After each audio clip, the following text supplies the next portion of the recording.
Si tu as un business en prestation de service, tu passes sûrement à côté de dizaines de milliers d'euros parce que tu n'as pas mis en place ou peut-être mal mis en place cette composante super puissante. C'est honnêtement et de loin le truc qui m'a fait faire le plus d'argent. Juste avec ça, tu peux augmenter tes taux de closing, tu peux augmenter tes prix et tu peux augmenter les résultats que tu vas apporter à tes clients. Donc on va voir ce que c'est, quel est le but, comment tu peux l'appliquer à ton business et pourquoi c'est super important. Je dis souvent que la meilleure chose que tu peux avoir en vente, c'est la confiance de ton prospect. Et donc si ton prospect a 100% confiance en toi, il va faire tout ce que tu lui conseilles de faire. Si tu lui conseilles de venir avec toi parce que tu peux vraiment l'aider, il va le faire.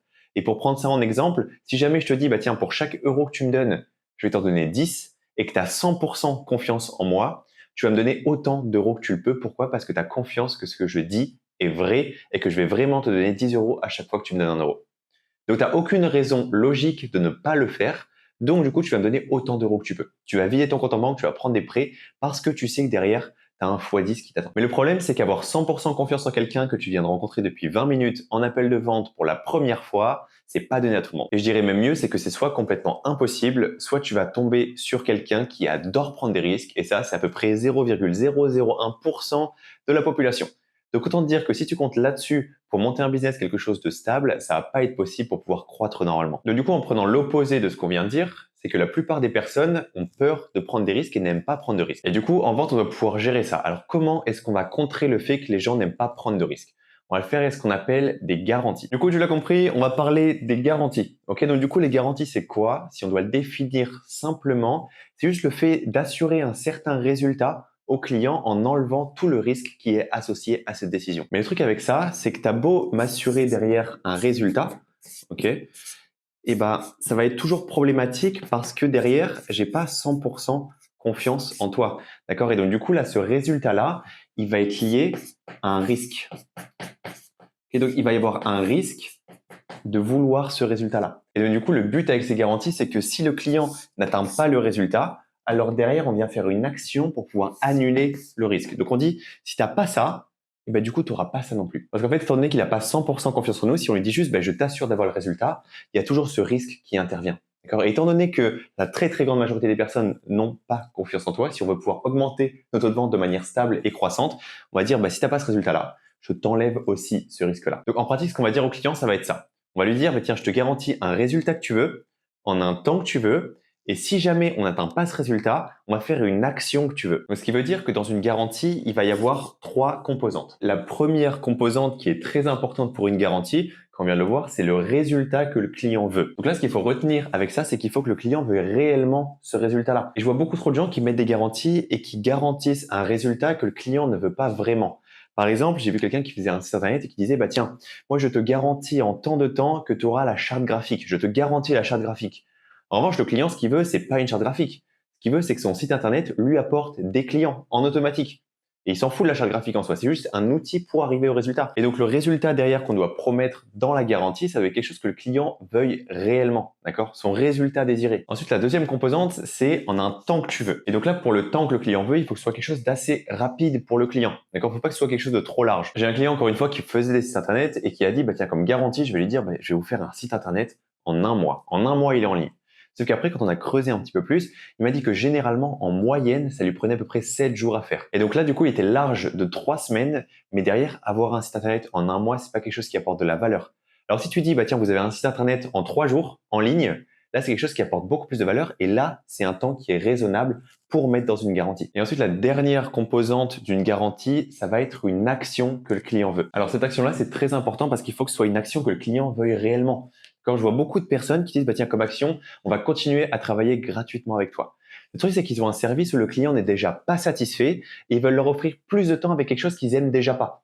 D'accord? Donc ça, c'est pas quelque chose que le client va vouloir. Parce que s'il n'est pas satisfait de ton service, il va pas vouloir rester plus longtemps. Il veut juste se faire rembourser son argent et se barrer. Et donc là, le remboursement, dans ce cas précis-là, ça peut être quelque chose qui est une action que le client veut beaucoup plus plutôt que de continuer à travailler gratuitement. Donc maintenant, pour te donner quelques exemples de garanties pour que tu puisses travailler déjà avec ça, je vais donner 3 garanties différentes, 3 structures de garanties différentes pour que tu puisses déjà expérimenter et directement implémenter ça dans tes offres. Et du coup, la première de ces 3 garanties, ça va être la garantie qu'on connaît tous, qui est la satisfait remboursée. évidemment, c'est sous un certain temps. Bon, juste pour pouvoir expliquer, pour être sûr que vraiment c'est bien compris, d'accord, même si beaucoup de gens la connaissent évidemment, c'est que si le client n'est pas satisfait, d'accord, ou juste qu'il a envie d'arrêter, ce qu'on va faire, c'est qu'on va lui rembourser intégralement son investissement.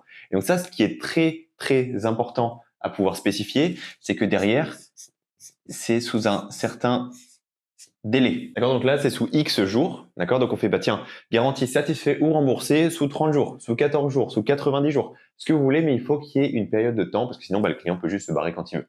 Voilà. Ensuite, le deuxième type de garantie, c'est ce qu'on appelle une garantie qui va être inconditionnelle. Donc la structure de la garantie inconditionnelle, ça va être simple, ça veut dire, bah tiens, si en tant de jours, on n'a pas tel résultat, encore le temps, le résultat, alors derrière, on vient faire une action. Donc là, on va dire, bah, en un temps bien spécifique que le client veut, d'accord, qui considère qu'il y a beaucoup de valeur, il va avoir un résultat qui considère qu'il y a beaucoup de valeur et qu'il veut vraiment. Et ensuite, si jamais on n'a pas ce résultat-là en ce temps-là, alors du coup, on va faire une action que le client veut vraiment. Et donc là, bah, ça peut être par exemple un remboursement, ça peut être de pouvoir continuer à travailler avec lui, ça peut être de lui faire un virement, ça peut être énormément de choses, mais quelque chose qui va retourner, qui va inverser le risque, qui va même carrément l'annuler. D'accord. Le but, c'est qu'avec ces garanties-là, le client n'ait aucun risque. D'accord. Et ensuite, je vais te présenter la troisième garantie qui est pour moi la plus puissante et surtout qui est ma préférée. Et cette garantie-là, c'est tout simplement la garantie conditionnelle. Donc là, il y a juste une petite différence. Là, il y a inconditionnel et conditionnel. Elles ont plus ou moins la même structure à une différence près. C'est que cette garantie-là, cette garantie conditionnelle, va avoir une condition pour que la garantie soit active. Donc dans la pratique, on va commencer de la même manière qu'une garantie inconditionnelle. Si en tant de jours, on n'a pas tel résultat, alors on fait telle action. Comme ça, c'est la garantie inconditionnelle. Mais ensuite, on va dire, mais par contre, il faut que tu puisses remplir telle condition, telle condition, telle condition. D'accord? Donc ces conditions-là, par exemple les trois conditions que je viens d'énoncer, c'est quelque chose qui fait que si jamais le client ne remplit pas ces conditions-là, la garantie ne sera plus active. Donc il faut que le client remplisse ces conditions pour que la garantie soit active et ça nous permet de pouvoir par exemple faire des garanties de résultats. Le truc avec cette garantie et pourquoi c'est la garantie la plus puissante et ma préférée personnelle, c'est que tu peux pousser tes clients à prendre les bonnes actions pour avoir les meilleurs résultats possibles. Imaginons, tu es community manager, tu vas faire une stratégie de contenu et tu dois du coup poster le contenu. Du coup, la personne avec qui tu travailles doit pouvoir t'envoyer les rushs en temps et en heure, doit pouvoir t'envoyer sa charte graphique, doit pouvoir t'envoyer par exemple les valeurs qu'elle a envie de transmettre dans le contenu qu'il va publier. Et donc là, du coup, ça peut être des conditions que tu peux mettre. Tu dis, bah tiens, tu dois m'envoyer les contenus à temps, tu dois pouvoir tourner à temps, tu dois pouvoir m'envoyer ta charte graphique. Bref, c'est plusieurs conditions que tu peux mettre là-dedans. Mais le truc qui est magique là-dedans, c'est que si jamais le client remplit ces trois conditions-là, tu peux être sûr que tu vas apporter le résultat que tu as promis dans cette garantie conditionnelle. Et du coup, tu vas pouvoir faire en sorte que le client fasse toutes les actions qu'il a besoin de faire pour avoir le maximum de résultats. Et donc, s'il a le maximum de résultats, ce sera de 1, un client satisfait, de 2, un client qui va peut-être recommander, et de 3, tu n'auras aussi pas de remboursement à faire parce que le client sera satisfait. D'accord? Mais donc, du coup, ça c'est très important de pouvoir mettre des conditions et que ces conditions-là interviennent dans le développement et dans les résultats que le client va avoir. Et donc, le but, c'est que avec ces conditions-là, tu as visé évidemment bien au-dessus du résultat que tu vas promettre. Et ça, le petit switch à faire, d'accord, le petit truc pour pouvoir te permettre de ne pas avoir que des remboursements. Surtout si ça, tu peux faire quelque chose du coup d'assez puissant. Par exemple, voilà, je vais continuer à bosser avec vous, je vais vous rembourser intégralement et faire du coup plusieurs actions, ok, ici, que le client voudra vraiment. Et donc là, du coup, tu peux faire quelque chose, une garantie qui va être super puissante. Et c'est généralement ce genre de garantie-là qui fait pencher la balance. Et donc là, ce qui est très intéressant dans les garanties, et ce que beaucoup de business ne font pas, c'est qu'il faut en avoir au moins 2.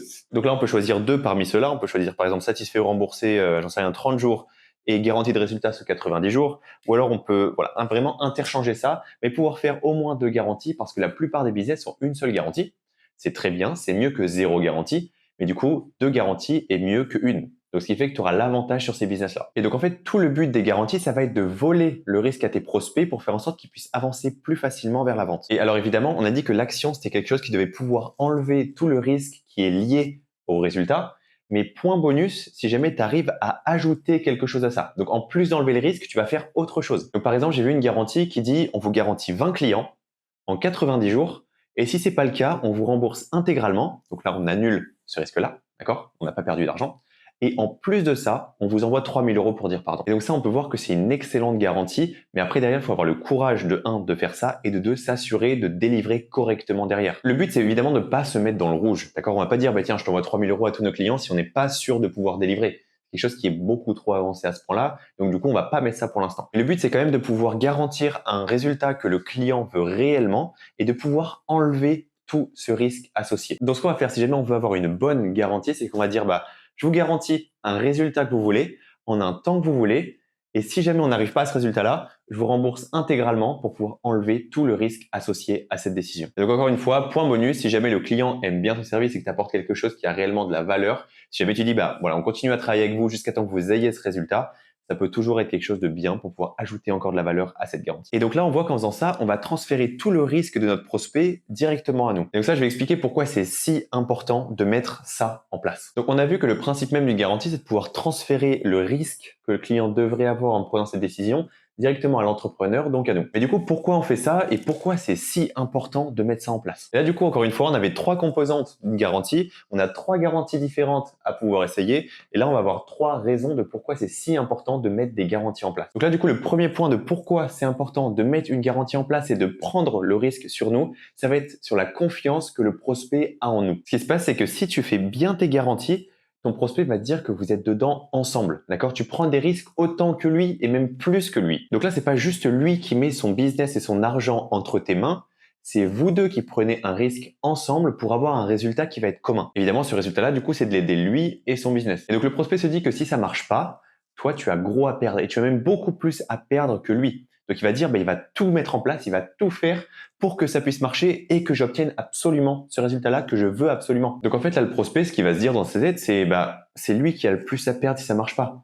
Donc pourquoi il viendrait me proposer ça si jamais il a à perdre là-dedans et que ça marche vraiment pas? C'est forcément que ça doit marcher. Du coup, tu vas avoir plus de confiance. Et donc, ce que tu peux faire aussi avec les garanties, c'est que tu peux augmenter la confiance que ton prospect a en toi en démontrant ton honnêteté. Donc, tu peux lui dire quelque chose du genre, écoute, il y a toujours des choses qui se passent mal dans le business et ça peut aussi mal se passer. D'accord, tu sais très bien, il y a énormément d'imprévus qui peuvent arriver. Donc, quoi qu'il en soit, si ça marche pas, tu prends aucun risque et c'est moi qui prends tout sur moi. Donc, ensuite, la deuxième raison de pourquoi c'est si important d'avoir une garantie forte dans ton offre, c'est en fonction de la conviction perçue. Ce qui se passe, c'est que quand tu mets une garantie forte, tu démontres une confiance, une conviction extrêmement forte en ce que tu fais. En gros, plus ta garantie est forte, plus tu vas crier dans l'inconscient du prospect que tu sais exactement ce que tu fais, que tu es certain des résultats que tu vas délivrer et que même pour te prouver que tu es certain et que tu es tellement certain des résultats que tu vas aller porter et que ça va être incroyable, tu es prêt à prendre tout le risque sur toi. Et du coup, cette conviction perçue-là, ça va être quelque chose qui va taper de plus en plus dans l'inconscient du prospect et il va te faire beaucoup plus confiance. Donc, je dis souvent que la vente, c'est un transfert de conviction sur un pont de confiance. Ça veut dire quoi? Ça veut dire que si tu as la confiance du prospect, qui est la première raison,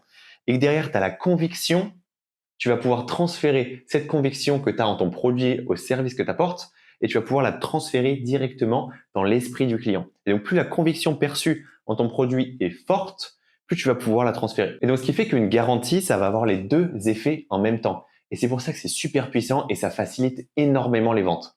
Mais après, il reste quand même un troisième point qui est l'un des points aussi les plus importants et qui est tout simplement que le client n'a aucun risque à prendre en venant avec toi. Donc là, sur ce troisième point-là, il y a quelque chose que tu peux dire en vente qui va être excellent, d'accord? C'est que tu peux lui dire, écoute, là, tu as 2 chemins, d'accord? Tu as 2 chemins que tu peux faire, tu as un choix à faire. Et ce choix-là que tu peux faire, c'est soit tu viens avec nous, soit tu viens pas avec nous. Si jamais tu viens pas avec nous, ça veut dire que tu restes dans ta situation actuelle, que rien ne change. Et au vu de ce qu'on a vu ensemble, je pense pas que tu as envie que ça arrive parce que ça voudrait dire que potentiellement, ton business peut s'effondrer. D'accord? Ton business va soit stagner, soit s'effondrer et je pense que tu n'as pas trop envie de ça. Du coup, en fait, celle-là, elle est pas ouf comme solution. Après, il reste une seule solution, un autre choix à faire. C'est de pouvoir venir avec nous. Et donc là, du coup, si jamais tu fais ce choix-là de venir avec nous, il y a 2 choses qui peuvent se passer. Soit tu viens avec nous et ça marche pas. D'accord? Bon, c'est dommage, mais avec les garanties qu'on a mis en place, tu ne prends aucun risque et tu ne perds rien. D'accord? Et même mieux, tu ressors de cette expérience avec des choses qui sont déjà en place dans ton business, avec tel avantage. Donc les avantages, on peut définir suivant ce qu'on apporte. Par exemple, il pourra garder les systèmes que vous allez mettre en place, il pourra garder tel ou tel script, comme c'est énormément de choses qu'on peut mettre en place. Et donc après, du coup, on peut lui dire, est-ce que tu penses déjà que rien qu'avec ça, si on t'offre tous les systèmes, tous les scripts, qu'on t'offre tous nos process, est-ce que tu penses que ça te mènera plus loin ou plus proche de tes objectifs? Plus proche, on est d'accord. Et donc ensuite, il reste une seule solution. Et celle-là, je pense que tu l'as pas considérée assez. C'est qu'en fait, tu viens avec nous et là, ça marche. Et ça, du coup, qu'est-ce que tu penses que ça pourrait apporter à ton business? Donc là, en fait, c'est très simple. Juste te présente ça pour que tu aies une vue globale, en fait, de ce qui peut se passer et en soit des 2 seuls choix que tu as à faire.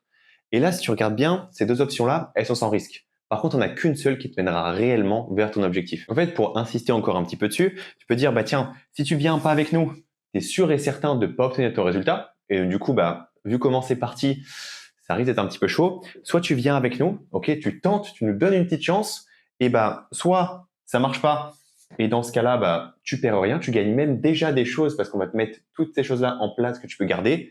Soit, bah, c'est quelque chose qui marche, et là, on est bon. Et là, je t'ai présenté tout ça, je t'ai dit exactement comment le faire, et je t'ai présenté pourquoi c'était si important. Mais je sais que 70% qui regardent cette vidéo depuis le début, ils disent une seule chose. Oui, mais moi, j'aime pas prendre de risques, j'ai pas envie de prendre de risques. Alors là-dessus, évidemment, je peux pas te forcer à faire quelque chose, je vais juste te dire, ok, très bien, mais par contre, derrière, ne viens pas pleurer si tu n'arrives pas à pouvoir développer ton business et faire autant d'argent que ce que tu devrais. Parce que si tu penses ça, tu n'es juste pas fait pour être un entrepreneur. Et franchement, c'est totalement ok.